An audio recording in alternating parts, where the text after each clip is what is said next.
Om Namo Bhagavate Vasudevaya. Om Namo Bhagavate Vasudevaya.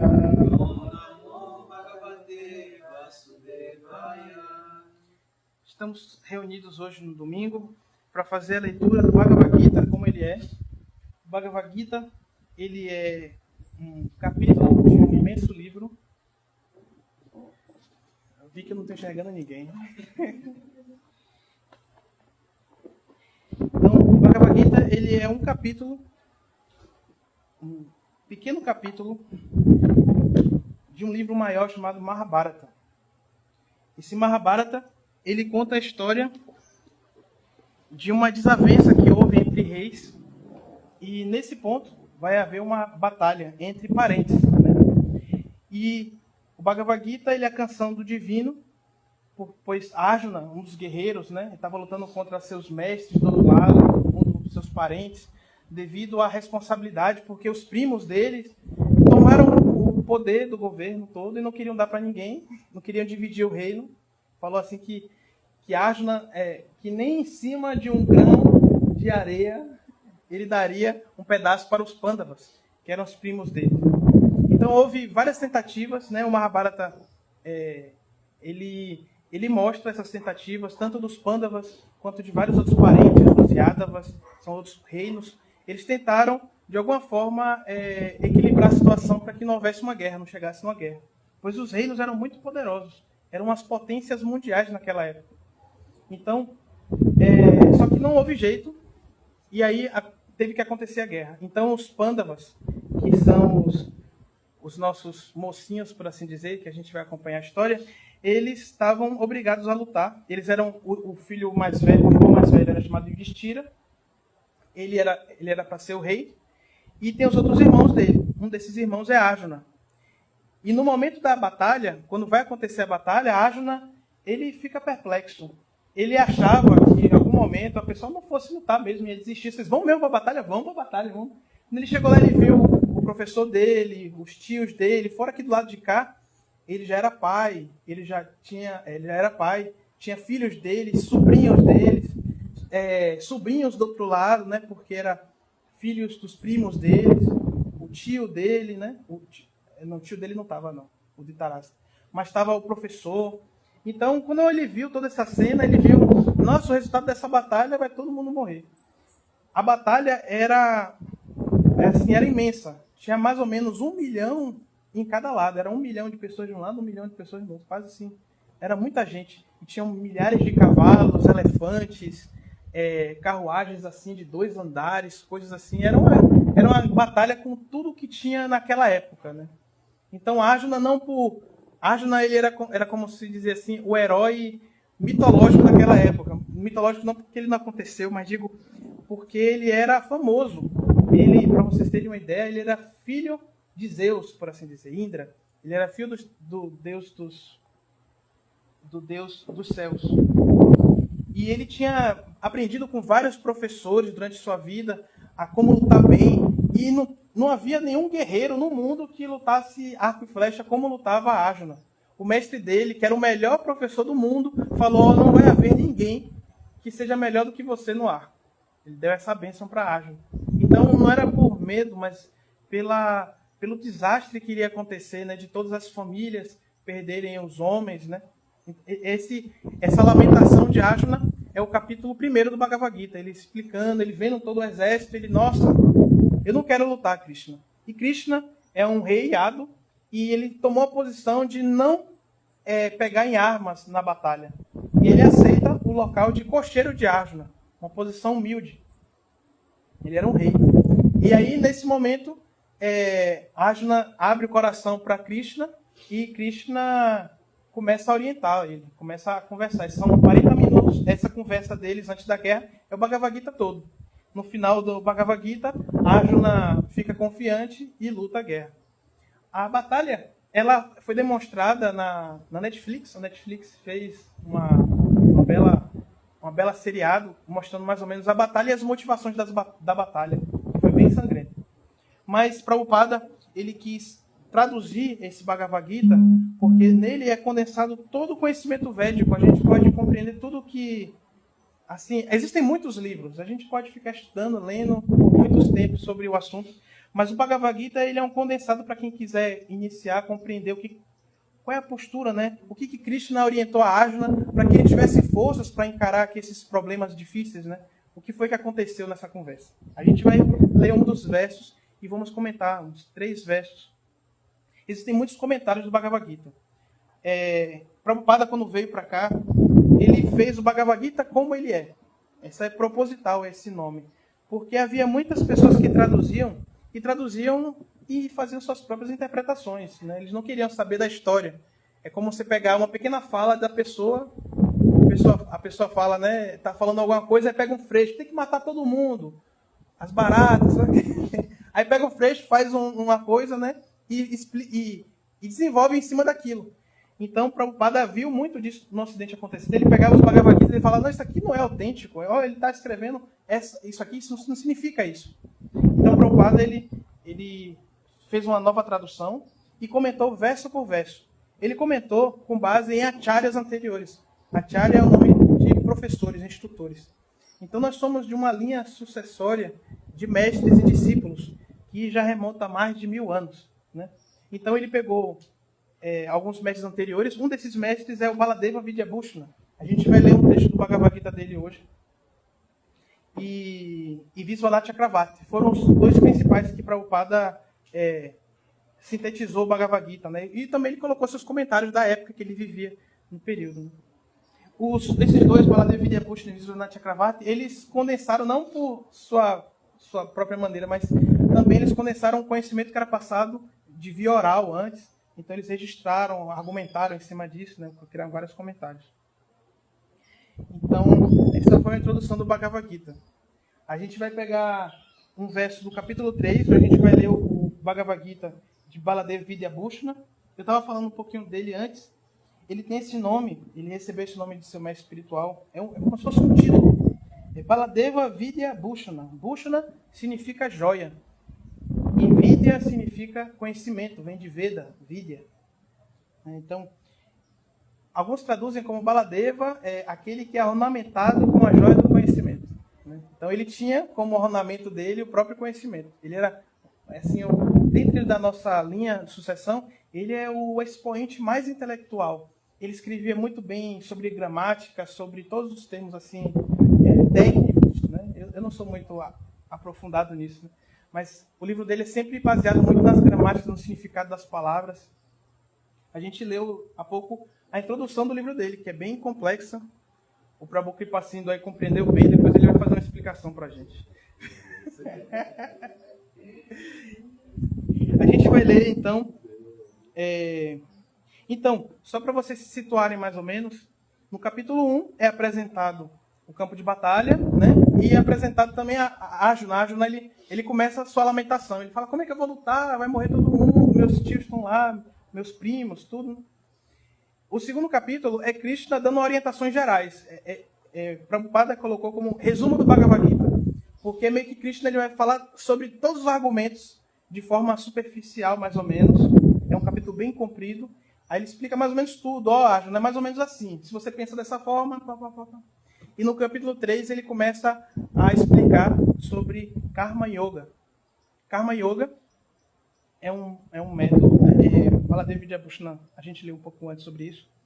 É um método para a gente alcançar o estágio de prema, né? Nosso objetivo, todos como os devotos de Krishna aqui, é alcançar sentimentos autênticos e sinceros de amor a Deus. Então, para alcançar esse amor a Deus, existem várias didáticas. Cada religião vai criando suas didáticas de relações com Deus. No Bhagavad Gita, Krishna demonstra esses caminhos, né, e como um afeta o outro. Nesse primeiro, ele explica sobre Karma Yoga. Karma Yoga é quando você oferece o fruto das suas ações a Deus. Então, normalmente, nós, seres encarnados, nós praticamos karma. Karma significa que nós praticamos ações esperando o resultado daquelas ações. A gente pega um copo e enche de água porque a gente quer beber, né? A gente vai fazendo várias coisas por causa de um outro processo. Eu estudo porque eu quero o diploma depois, né? Então, a gente, segundo as escrituras védicas, fala que nós estamos presos numa rede de karma, né? E esse karma ele leva a gente a um samsara, a ciclos de nascimentos e mortes repetidamente, né? Porque a gente sempre vai ter algum desejo inacabável e aí volta, né? Então, Baladev Vidyabhushana fala na introdução que karma é uma das coisas que não tem início, mas pode ter um fim. O Bhagavad Gita é Krishna explicando como a gente pode alcançar esse estágio do fim do karma, né? Sair da mente que procura sempre o resultado, o interesse por detrás daquilo, né? E a primeira técnica é Niskama Karma Yoga. Niskama significa que Kama vem de desejo e Nis vem de ausência. Então é ação com ausência de desejo. É quando você realiza uma ação, né? Não é qualquer ação, mas é quando você realiza uma ação sem um resultado iminente, né? Srila Prabhupada, nosso mestre espiritual, ele fez essa didática no mundo ocidental, aqui, como um serviço devocional. Ele criou as instituições, instalou deidades para que a gente pudesse colaborar no serviço a Deus, fazer algo que o beneficiário não é eminentemente eu. Claro que quando a gente serve a Deus, naturalmente nós vamos ter muitos benefícios. Baladev Vidyabhushana fala, né, que Krishna ele dá muitas bênçãos, né? Só o fato de você conhecer sobre ele te liberta de várias situações e te dá muitas bênçãos de coisas maravilhosas para a gente se viver. Mas então a ideia é mais ou menos essa. O Karma Yoga é quando a gente consegue realizar essa ação e Yoga conectar essa ação com um propósito superior, não só um propósito que limita o nosso corpo, né, o nosso arrancar, o nosso eu sou, eu faço. Então eu vou ler uma parte do verso do capítulo 3. Estava explicando esse capítulo. Lembrando que aqui, né, é só uma aula de introdução. Eu sempre dou aula para estimular vocês a lerem. Então a gente vai pegar várias coisas interessantes, assim, olha, para vocês estudarem em casa. Esses livros tem na internet, né? O Prabhu também tem Bhagavad Gita disponível, tem Bhagavad Gita disponível de Prabhupada, né? Aqui tem, né?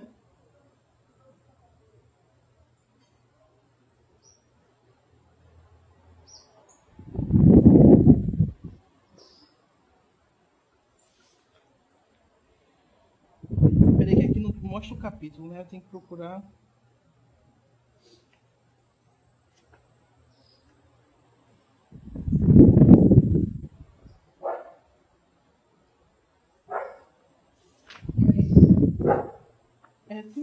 Tem um índice, né?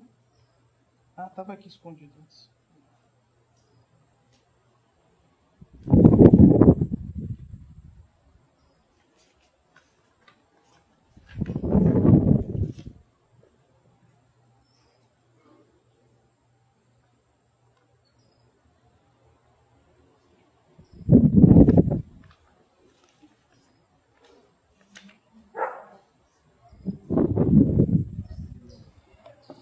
Eu vou ler o verso em sânscrito. Depois a gente pode ler palavra por palavra, né? Deixa eu abrir aqui também esse.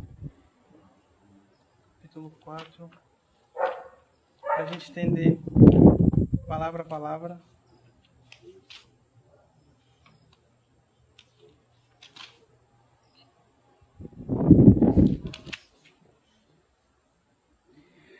Karmendryani samyamyam yaste manasasmaram indriyatam vimudatma mityachara sauchate.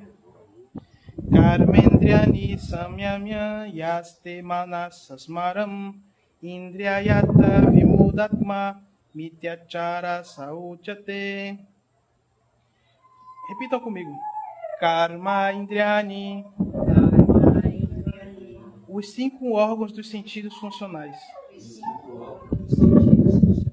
Samyamya. Controlando. Yaha. Qualquer um que. Aste. Permanece. Manasa. Pela mente. Smaram. pensando em Indriyartam, objeto dos sentidos, Vimuda, tolo, Atma, alma, Mityachara, impostor, Saha, ele, Uchate, chama-se. Tradução dada por Sua Divina Graça, Srila Prabhupada.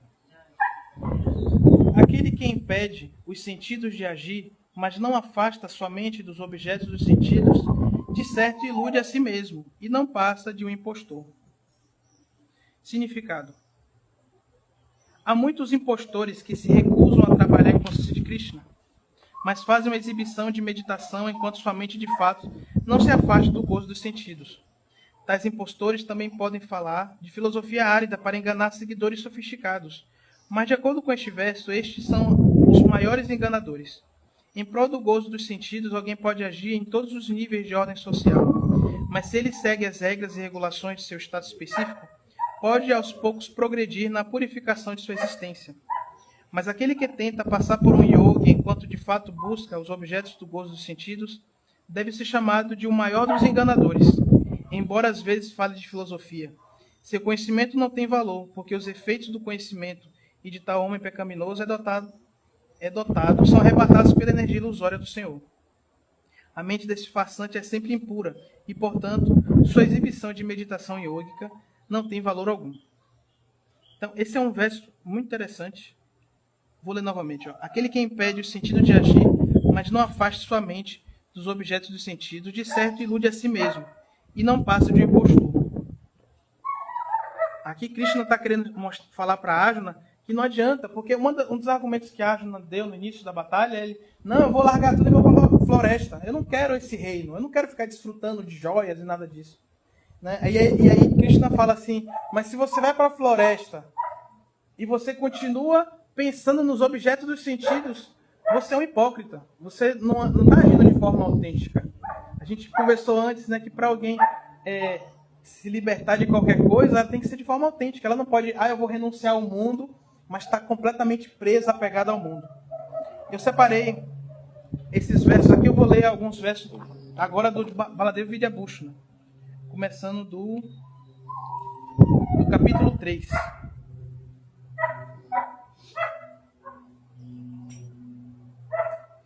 Aqui, vou ler só a tradução.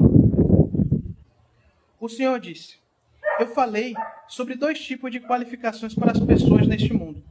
Aqueles qualificados para Jnana, Jnana são aqueles inclinados ao conhecimento, à erudição, à leitura, à pesquisa.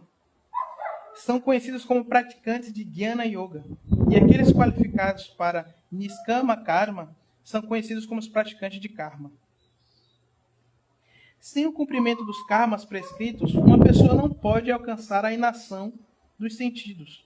Por meio da renúncia às atividades, também não se pode alcançar a liberação. Comentário. Alguém com um coração impuro deve cumprir as atividades prescritas para a purificação do coração. Isso é explicado em 13 versos.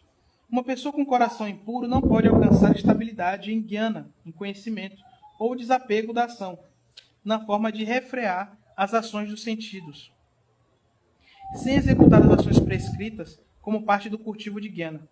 E tal pessoa também não alcança a liberação, simplesmente por renunciar a essas ações. Tam metam vadanu vachena brahmana vidi santi yagena danena tapasa nakshakena. Os brahmanas buscam conhecer o Senhor por meio dos estudos, dos Vedas, dos sacrifícios, da caridade, da austeridade e do jejum. Brihat Aranyaka. Então, ele está falando, né, de que às vezes a gente pode querer renunciar às coisas do mundo pela nossa frustração, como Arjuna ficou frustrado pelo mundo, mas às vezes nosso coração ainda não está puro. Então, é isso que ele está querendo dizer. A gente precisa primeiro alcançar uma pureza de coração. Aí no verso 5, né, que foi o verso que eu li de Prabhupada, como o Baladeva traduz. Ninguém pode permanecer sem fazer... Não, é o verso 6, esse é um verso antes. Ninguém pode permanecer sem fazer alguma atividade. nem mesmo por um momento. Todos são forçados a se ocuparem em ação pela atração e aversão decorrentes de sua natureza. O comentário dele. Se uma pessoa com coração impuro renuncia às atividades prescritas, aceitando karma sannyasa, ele pode voltar à ação material, pois tal pessoa não é capaz de permanecer inativa.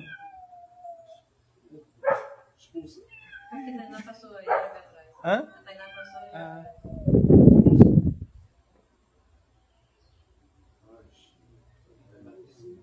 O problema é ela.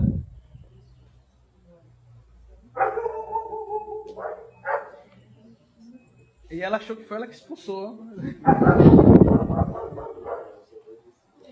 Se uma pessoa com coração impuro renuncia às atividades prescritas, aceitando o karma sannyasa védico, ela volta à ação material, pois tal pessoa não é capaz de permanecer inativa. Ela não pode permanecer inativa nem mesmo por um momento. Mas sannyasa é contrário a todas as atividades. A próxima linha responde: pelas qualidades como o desejo e a aversão, decorrente de sua bhava, ele executará ações para além de sua vontade. Então ele fala que, naturalmente, porque a gente tem um corpo material, o nosso corpo ele vai ter uma natureza. E esse corpo, naturalmente, vai querer agir. Ele vai agir involuntariamente. A gente querendo ou não querendo, ele vai agir. De acordo com o que a gente gosta ou do que a gente tem aversão. Aí no verso 6 ele fala isso. A leitura que eu fiz do Bhagavad Gita de Prabhupada. Aquele que, controlando a ação dos sentidos, continua lembrando dos objetos dos sentidos em sua mente, se confunde e é chamado de impostor. Mas percebe-se que há pessoas que fecham seus sentidos como ouvido e, portanto, são desprovidas de ações de atração e aversão. É um tolo o sannyasi que, refreando suas ações dos seus sentidos, como a voz, continua lembrando dos objetos dos sentidos, como um som, por uma mente que finge meditar. Ele é chamado de impostor, por se lembrar dos objetos dos sentidos em sua mente, apesar de não estender os sentidos para fora, que sugerem devido à impureza da mente, por não executar niskama karma. Essa pessoa ignorante, tentando controlar sua atração pelos objetos materiais, não alcança jnana, embora deseje alcançar. Assim, esse indivíduo é chamado de um falso executor, um impostor, que tem um controle falso sobre sua fala e sobre os seus sentidos. Ele é um enganador. Então, aqui Baladeva está explicando, falando dessa pessoa, né, que assume uma posição de renúncia, mas internamente está cheio de apego, cheio de coisa. Então, essa pessoa, ela tem que primeiro realizar esse Niskama Karma Yoga. Esse Niskama Karma Yoga, pelas escrituras védicas, é prescrito como distribuição de alimentos, pregação, ou dar roupas, né? Coisas que você não vai ter um ganho imediato, não tem um resultado para você, não é para você, para outras pessoas, né? Então, esse estágio é o inicial para que a gente possa entrar em jnana, em conhecimento.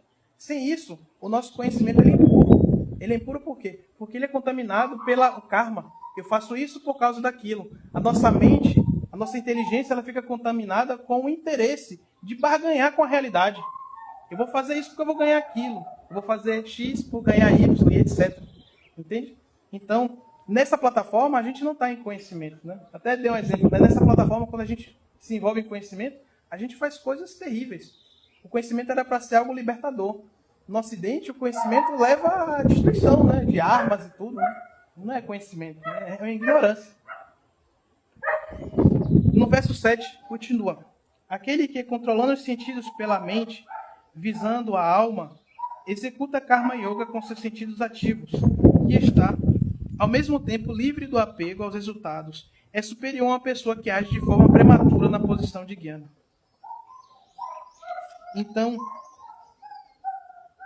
ele fala assim que é muito melhor uma pessoa que ela reconhece que ela tem apegos aos sentidos, a algumas coisas, e essa pessoa coloca esses desejos dela em alinhamento com um princípio superior, uma causa superior. Ela consegue restringir sua vontade de comer coisas gostosas para poder servir, comer coisas gostosas com os irmãos, algo assim do tipo. Né?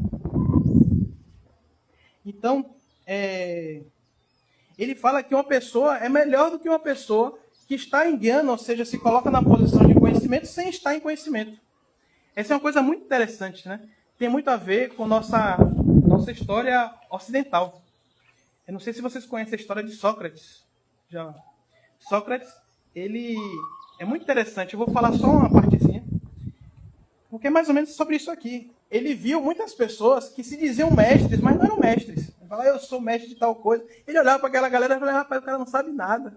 E aí um amigo dele foi no oráculo, e o oráculo falou, olha, tinha uma seita de oráculos na época na Grécia, né? Era até as mulheres ficavam nos papéis dos oráculos. E aí o amigo, ele acreditava muito e foi lá. E aí o oráculo disse, olha, aquele seu amigo Sócrates, ele é o homem mais sábio que existe. E aí o amigo falou, Sócrates, você não sabe, o cara falou que você é o cara mais sábio. Você é o cara mais inteligente que há na face da Terra. Aí Sócrates, ele não se achou o cara, ele não se achou, nossa. Ele falou, rapaz, eu não sei de nada. Na verdade, aí ele desconfiou. Então, eu só posso ser sábio pela minha posição de ignorância. Por dizer que eu não sei nada, eu estou apto a aprender. Então, por isso, deve ser que eu devo ser sábio.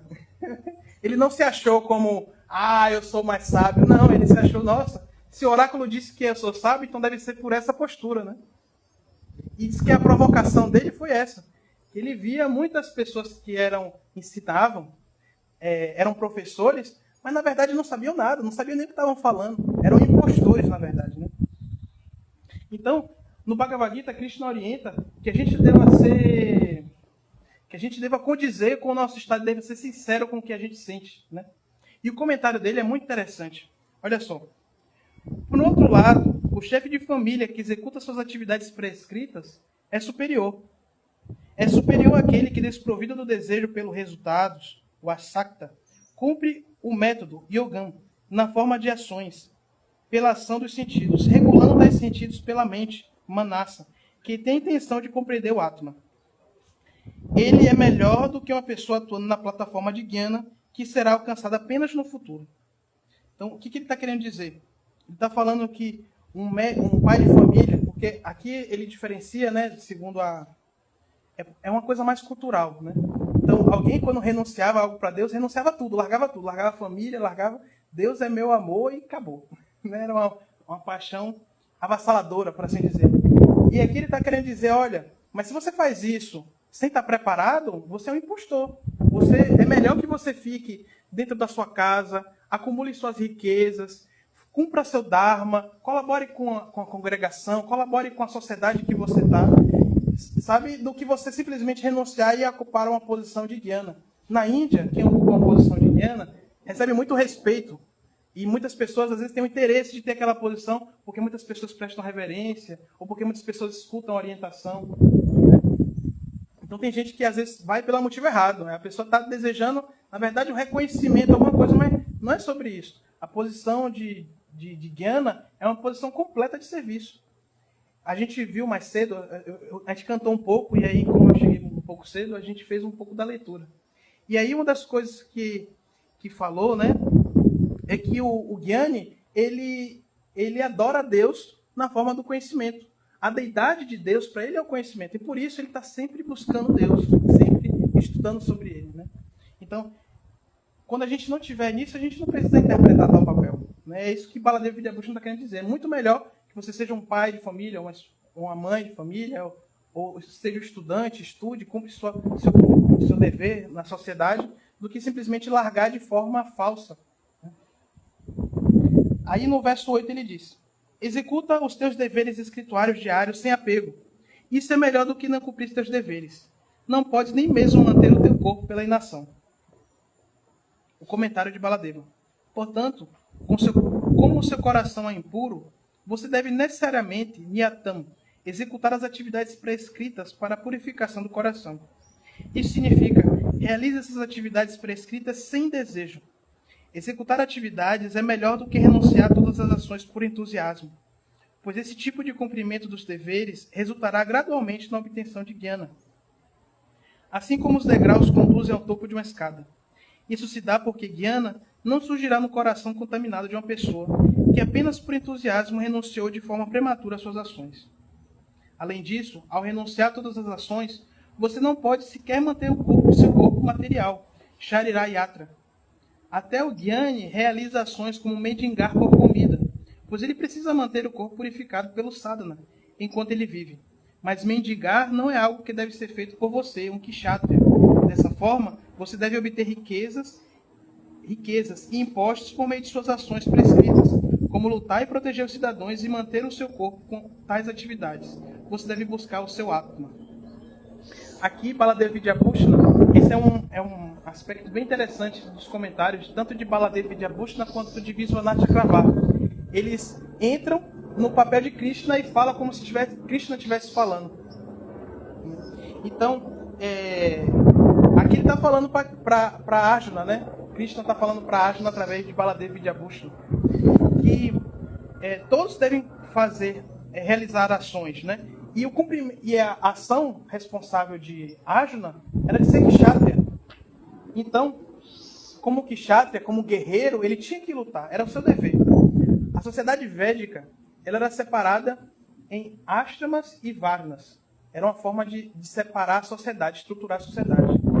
Os ashramas era ashrama, né? Grihastha, ashrama, sannyasa ashrama e brahmachari, grihastha e sannyasa. São três.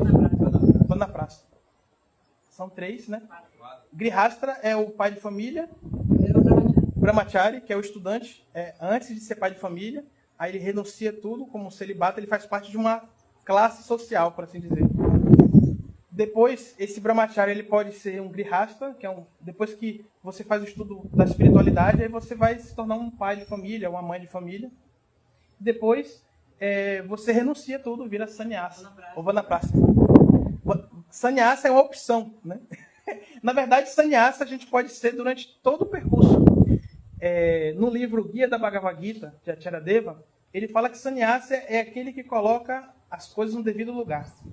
Então, o sannyasa é o mestre que ele não impede o seu sentido de agir, mas ele coloca seus sentidos conscientemente aonde ele acredita que é o local correto, né? Ele coloca a sua fala de maneira adequada, o seu desejo, até o seu desejo é uma ferramenta adequada para o serviço a Deus. Então, aí, Baladeva Vidyabhushana escreve aqui, né, dizendo que, como Arjuna, ele tinha que lutar como um kshatriya. Dessa forma, você deve obter riquezas e impostos por meio de suas ações. Então, o Grihastha, ele deve agir de forma a conquistar riquezas. O próximo verso ele fala um pouco disso. A conquistar riquezas, a se expandir de forma honesta dentro da sociedade. Verso 9. Se executar ações para Vishnu, as pessoas do mundo estão atadas por suas ações. Ó filho de Kunti, executa tuas ações para ele, livre de apego aos resultados. Comentário. Mas por executar ações, uma pessoa ficará atada.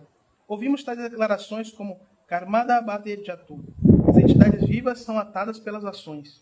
Mahabharata. Neste verso, Yagya significa o Senhor Supremo. O Shruti diz que Yagyo va Vishnu. Yagya é Vishnu. Tatirya Samhita 174. As entidades vivas, Ayam Lokam, são atadas pelas ações, Karma Bandhana. Ao executá-las com o objetivo de se gratificar sem a intenção de agradar Vishnu. Portanto, execute as ações para o prazer de Vishnu, Tat Artam. Ó filho de Kunti, renunciando ao desejo da felicidade pessoal, Mukta Sangha, adorando Vishnu através de sacrifícios e outros meios, para obter riqueza de maneira justa e mantendo o seu corpo com os remanescentes do sacrifício, você não será atado. Então, aqui ele deu a solução do karma. O karma é quando a gente está preso a querer o resultado.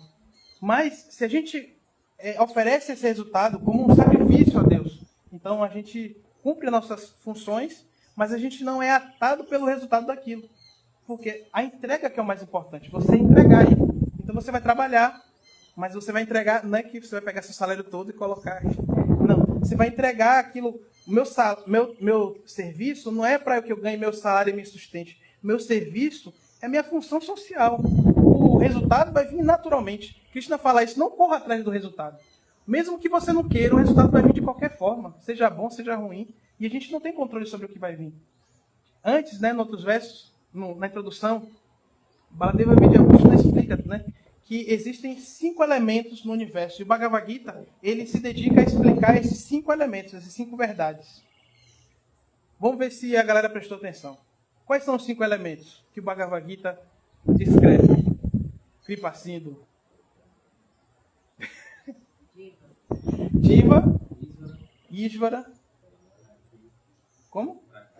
Prakriti, Karma e Kala. Vamos explicar cada um. Então ele fala, são 5 elementos. Ishvara é o Senhor, é Deus. É um dos elementos que o Bhagavad Gita vai se dedicar a explicar. Depois Jiva, que é a entidade consciente diminuta, as vidas, Jiva, vidas. Né? O terceiro elemento foi Prakriti. Prakriti são a energia material. A energia material, ela é separada em 3 categorias. Alguém conhece essas 3 categorias?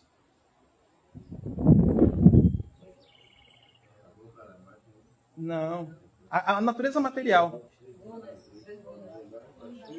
Muito bem, bondade, paixão e ignorância. Sattva, Rajas e Tamaguna. Né? Então, a natureza material ela tem essas 3 qualidades, esses 3 modos, elas nos enredam, elas que nos aprisionam no mundo de karma, da ação e reação. Existe Tamaguna, Rajaguna e Sataguna. Tamaguna é traduzido como modo da escuridão, modo da ignorância. A pessoa age, a inspiração da ação dela é completa falta de conhecimento, completo egoísmo, completa obscuridão, vícios, né? desejos inacabáveis, né? E não tem nem potência de conseguir realizar tais desejos. Então, normalmente, os devotos falavam muito isso antigamente, né? Quando o devoto ficava um pouco preguiçoso, ele chamava, está em Tamaguna, está cheio de desejo na mente, mas não consegue agir, né? Rajaguna é quando a pessoa tem os desejos e consegue cumpri-los, né? Consegue agir, fazer eles, né? Não fica só desejando, né? Então, nesse modo, diz que o mundo material ele é movido por Rajaguna, né? O pai acorda de manhã e fala, não, eu tenho que trabalhar para sustentar os filhos, para pagar as contas. É o desejo, e desejo é a capacidade de agir. Né? E Sataguna é o modo da bondade, é o modo do conhecimento. Ou seja, é quando você age de forma equilibrada no mundo. Você não está nem em excesso de desejo e nem ausência completa de desejo. Você está equilibrando as coisas, você está se alimentando bem. Você não vou comer de forma porque é gostoso. Não, vou comer, é gostoso, mas vou comer razoável. Vou equilibrar minha vida entre trabalhar e fazer lazer. Não vou só trabalhar, também não vou só cumprir lazer, né? Existe um equilíbrio. Sataguna é isso. Então, essas 3 modos é Prakriti, né? E Prakriti, ela envolve a gente em karma. Aí a gente falou, né? Ishvara, Deus. Jiva, a vida, a entidade viva, diminuta. Prakriti, que são essas 3 modos da qualidade. E temos Kala. Kala é o tempo. O tempo, como a gente leu mais cedo, é um Dravya. Ele é inconsciente. Ele simplesmente move todas as coisas. Né? E tem o 5º elemento, que é o karma. Dentre todos os elementos, tudo é eterno. Ou seja, não tem nem início nem fim. Menos o karma. O karma, ele não tem início, mas ele pode possuir um fim. Né? E o processo é esse, né? De a gente conseguir se retirar do karma, né? Através desses processos de Karma Yoga, Jnana Yoga e Bhakti Yoga. Eu vou abrir agora para as perguntas. Alguém tem alguma dúvida, algum comentário?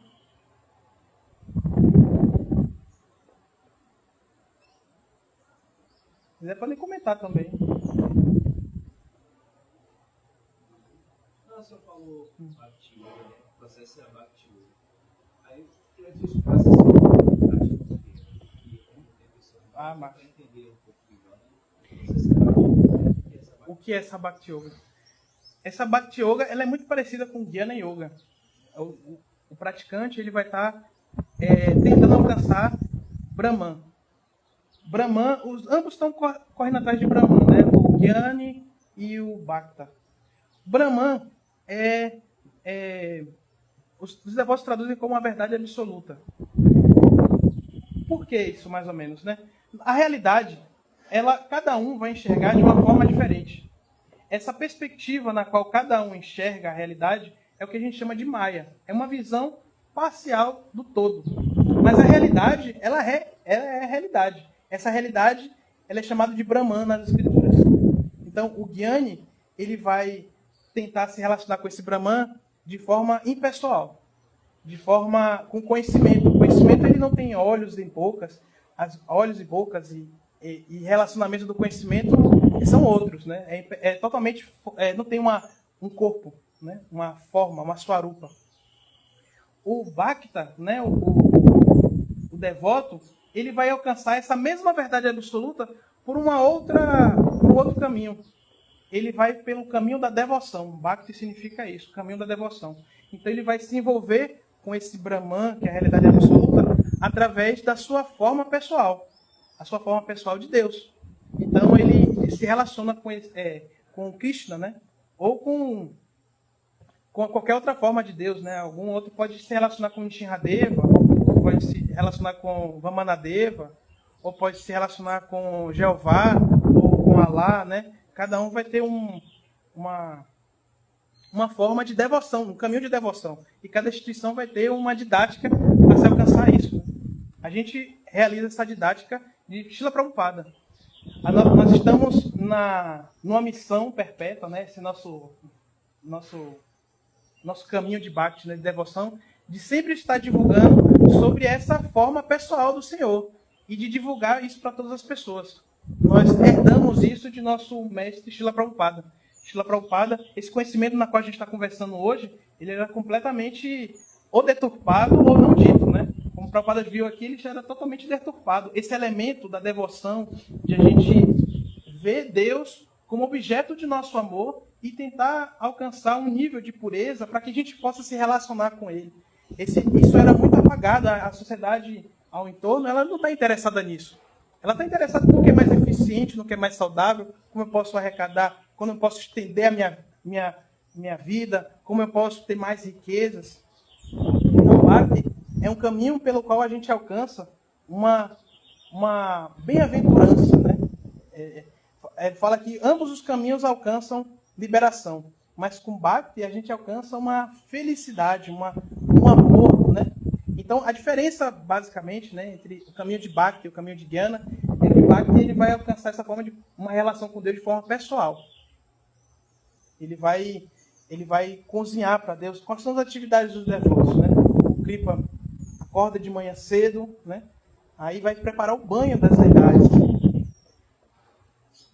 Aí vai dar o banho das deidades. Esse é um relacionamento de dácia, né? Ele prepara o banho, depois ele prepara a comida, aí oferece essa comida, né? E Deus é tão misericordioso que ele deixa tudo de volta para os devotos comerem depois, né? A gente oferece para ele, depois a gente come. A gente se limpa do resultado de fazer algo, porque eu estou fazendo a comida, babando porque eu quero comer. Não, a gente se restringe. Não estou fazendo para você. Eu não estou fazendo para satisfazer minha língua, eu estou satisfazendo para Deus. E isso é um aspecto muito interessante de eliminar nosso arrancara, nosso falso ego. Nosso falso ego ele é alimentado por karma. Ele é alimentado por ações que beneficiam a gente. Quanto mais a gente age em benefício próprio, mais nós vamos nos amar, né? Nós vamos querer nosso bem. Então o caminho é mais ou menos esse. O Jnana ele vai seguir o conhecimento seco, ele vai alcançar a liberação, mas de forma impessoal. E o Bhakta ele vai alcançar uma liberação em relacionamento com Deus. Depois que alcançar o conhecimento, ele ainda tem muitas coisas para se relacionar com Deus. Não acaba. Eu conversando com um amigo, uma vez eu até falei, né? É o que dá sentido à eternidade. Você fala assim, a eternidade, mas para que você quer tal eternidade? Para fazer serviço, né? O serviço nunca acaba. Né? Se a gente está se envolvendo amorosamente com alguém, né, prestando algum serviço, a gente não quer que termine. Né? Mas se a gente está procurando conhecer alguma coisa, a gente fica até ansioso, porque quer descobrir logo aquilo, chegar na conclusão e acabou. Tem uma história, ele está no Shiva Purana, que quando surge o universo, né, na nossa cosmologia, surge do umbigo de Vishnu, do umbigo da consciência, nasce uma flor de lótus, e dessa flor de lótus, ao se abrir, nasce seu Brahma, o Criador do Universo. E quando Brahma acordou, essa é uma das versões, porque existem várias criações do universo. No Srimad Bhagavatam a gente vai ver outra versão. Né? A versão do Srimad Bhagavatam, eu vou contar primeiro do Srimad Bhagavatam. Já que temos tempo, né? A versão do Srimad Bhagavatam é que quando o Vishnu acordou, ele olhou para todos os lados e não viu nada. Ele começou, aí ele ficou ansioso, ele ficava olhando para todas as direções. E de tanto olhar para todas as direções, surgiu uma cabeça em cada direção. Um para o norte, um para o leste, oeste. E aí,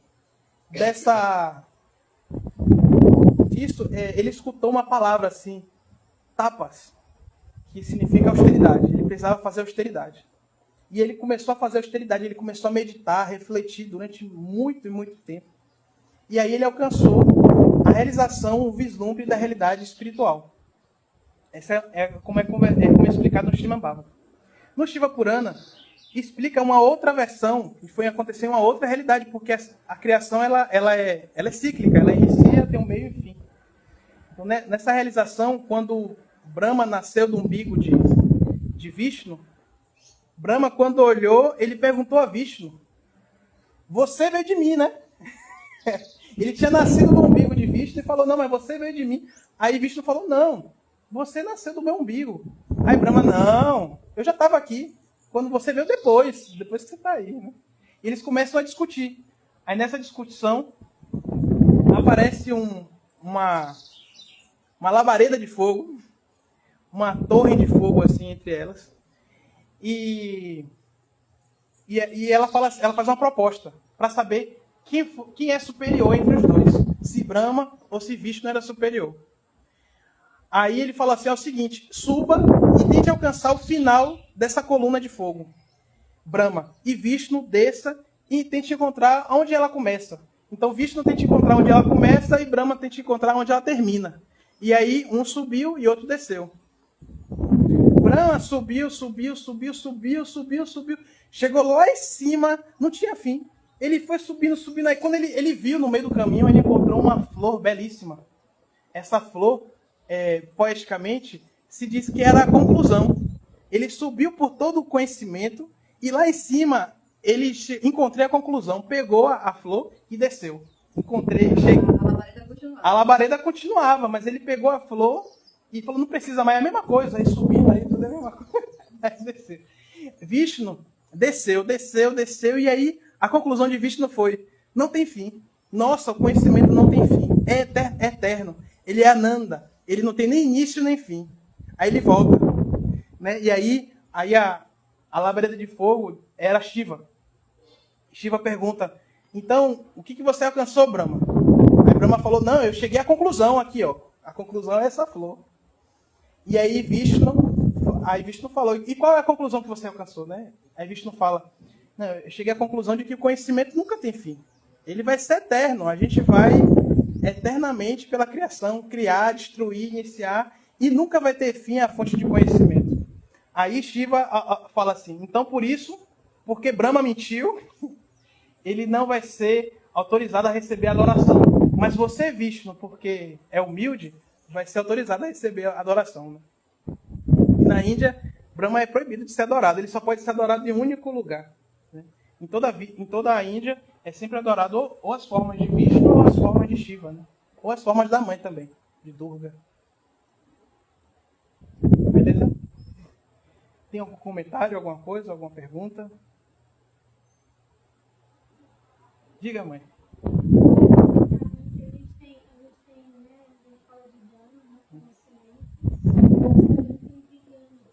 Sim. Então, assim, eu vejo que Bhakti é realmente o melhor caminho, porque você acaba adquirindo conhecimento, e de nada adianta você ter todo o conhecimento do mundo se você não tem, né? Sim.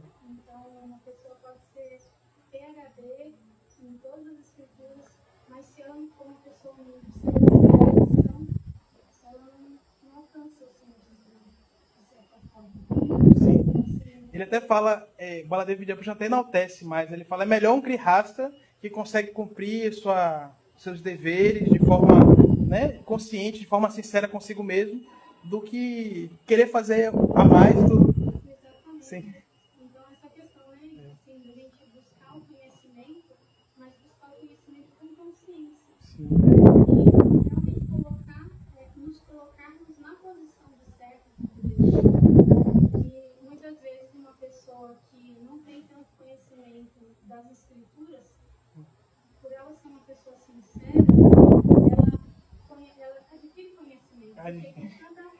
ela chega ao resultado, né? É muito interessante isso. No movimento Hare Krishna, durante todo esse tempo que eu vivi, todo esse tempo não, que é, né? Algum tempo, eu tenho visto, por exemplo, devotos que às vezes não tinham conhecimento nenhum, mas tinham realização e compreendiam muito mais o que Krishna estava explicando do que muita gente que falava de forma acadêmica, sabia todos os detalhes. Né? Então tinha realização. Ele não sabia o como, mas já estava na conclusão. Né? E Baladeva fala isso, né, de que o Bhakta, ele não renuncia ao mundo para viver, ele vive dentro do mundo. O mundo vai virar a relação dele com Deus. Ele vai aprender a conversar com Deus através do karma que ele tem, do tempo passando, né, até dos gunas envolvendo ele. Ele vai ver como se fosse o próprio Deus. Ele vai ver Deus em toda parte. Esse é o máximo, né, de a gente tentar chegar a alcançar. Por isso que Krishna é chamado de a verdade absoluta. É a verdade sem véu nenhum, sem perspectiva. É a verdade factual. Né? As outras realidades, elas são parciais. São parciais do mesmo objeto. Todos estão vendo a mesma verdade absoluta. Né? Então é isso. Tem mais perguntas? A Carona vai fazer uma pergunta? Tem uma. Sem perguntas. Então é isso. A leitura hoje, a gente viu um trecho do livro de Prabhupada, do Bhagavad Gita como ele é, e a gente viu também um trecho do Bhagavad Gita de Baladeva Vidyabhushana. Existe também o Bhagavad Gita de Vishwanath Chakravarti, quem quiser, né, trilhar um caminho de Gyani. Né? Mas o Gyani, o Bhakta, ele se envolve também com conhecimento. Né? Se ele tem inclinação para estudar, ele vai estudar e vai agir de forma devocional também. Né? Então, conhecer todos os comentários, aprender sobre as escrituras, ela só aumenta ainda mais a relação. Né? Por exemplo, Bhaktivinoda Thakura, ele é um mestre da nossa sucessão, ele está logo ali. Ele está bem no meio, exatamente no meio. Bhaktivinoda Thakura. E ele era um pai de família, ele era juiz. Ele representava o governo britânico na Índia. Então, ele tinha muitas responsabilidades sociais. Tinha muitos problemas sociais, ele ia lá e resolvia. E era um devoto puro de Krishna, né? Ele era tão puro que ele não via que sua família era dele. Tem uma parte que ele diz que a esposa dele, os filhos dele são todos de Krishna. Que, na verdade, ele era só um servo. Ele estava cuidando para quando Krishna viesse. Ele estava cuidando dos servos de Krishna, dos devotos de Krishna. Não era nada dele. A casa não era... O devoto tem essa percepção. Isso protege ele da falsa arrogância. Né? Ele não considera que nada é dele. Que ele entende que a pessoa suprema, Swayam Bhagavan, ele tem todas as qualidades. Deus tem toda a riqueza, toda a beleza, toda a inteligência, toda a força e toda a renúncia. E todas essas qualidades que são belas na realidade, ele vê como fonte de Krishna. Tudo é Krishna. A gente leu um pouco antes que o devoto, ele não faz essa distinção. Ele não faz distinção da qualidade de Krishna e o próprio Krishna. Para ele é a mesma coisa.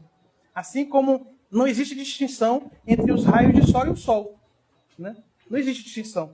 A distinção é só uma percepção para que a gente possa compreender que existe o raio do sol e o sol. Da mesma forma, todas as boas qualidades que existem dentro desse mundo material, todas elas, coragem, bravura, tudo que a gente sente certa atração, que a gente admira, tudo isso vem de Deus, de forma diminuta. E sua fonte é Krishna, o próprio Krishna, Swayam Bhagavan. É isso que ele vai argumentar aqui. E aí eu convido todos vocês a lerem e investigarem e trazerem dúvidas também. Aqui tem vários devotos que se dedicam a estudar para conversar e esclarecer os pontos acerca desse caminho até alcançar prema, né? Alcançar amor a Deus. Beleza? Alguma dúvida? Então vamos cantar um pouco para Krishna. Jai Shila Prabhupada.